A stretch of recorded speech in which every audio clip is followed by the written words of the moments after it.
So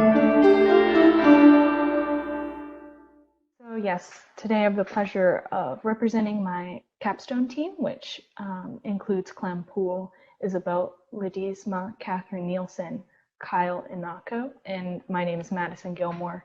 And our advisors are Dr. Kirkwold and Dr. Shane McGarry.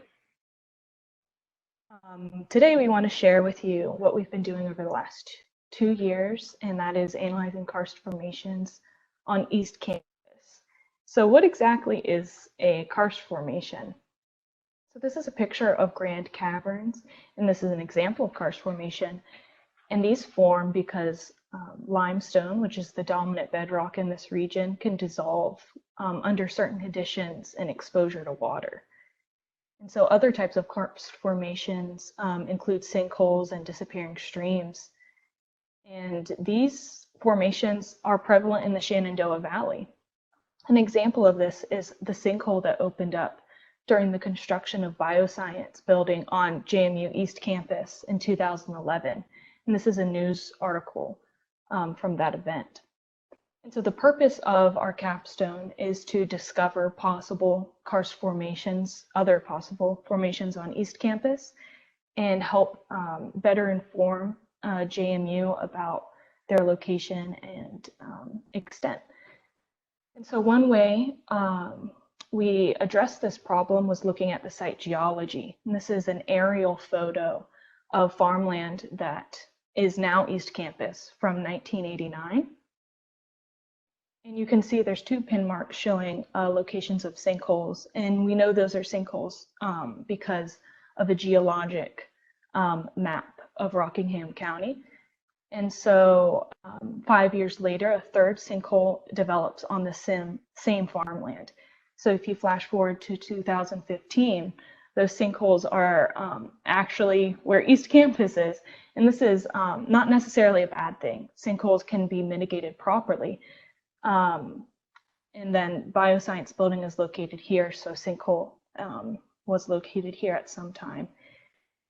But we wanted to use this just to show people that the land of East Campus is prone to karst formations. And we need to keep this in mind when making design decisions and construction decisions on East Campus.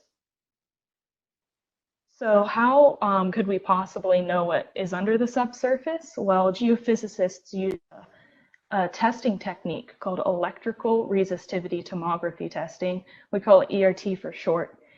And basically, we can use this testing to collect data along the electrodes, which is a picture on the right.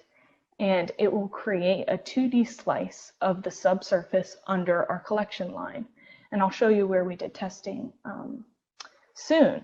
But the reason this is important because different earth materials have different resistivity values. So different rocks will have different resistivity values, but more importantly, water has a very low resistivity value in the subsurface, and air, which might represent an air-filled void, has a very high resistivity value. So we can use these to model where water might be flowing through karst formations or the subsurface, and where air might be in the subsurface. So this is a picture of the ISAT and Geophyschem building complex. And JMU, according to the 20-year master plan, which some teams have talked about, is planning to expand these buildings in the blue regions. So this, it's important when they do this construction to understand the karst formations in these areas. So we did 3 testing locations, 1, 2, and 3, as our exploratory testing just to see if there is karst in this area. And the most significant data we collected was along line 1, and that's the model shown above. And so you can imagine that this model is actually a 2D slice of the ground along line 1. And so the most important part of this model is circled above in locations labeled A and B. And according to this, the scale of this model, the red regions show extremely high resistivity values, which could be interpreted as voids filled with air. and that corresponds with locations A and B on the line. And those are in areas of future construction. So now that we know that there's a possibility of the voids being at those locations, we want to further understand how far they extend, maybe in a three-dimensional aspect. Are they propagating in this location or in this location? And how far do they extend? Are they wide or small? So we did 2 more confining tests at locations 4 and locations 5 so that we could better understand the three-dimensional aspects of these voids. And we're currently remotely processing that data and hope to have it finished by the end of the semester. So you can see how we have a lot of data to show, and it's kind of complex. So we decided to represent our data in Google Earth using cross-sections shown in the pictures on the slide, so that facilities management of JNU might be able to better visualize what the subsurface is doing in these locations.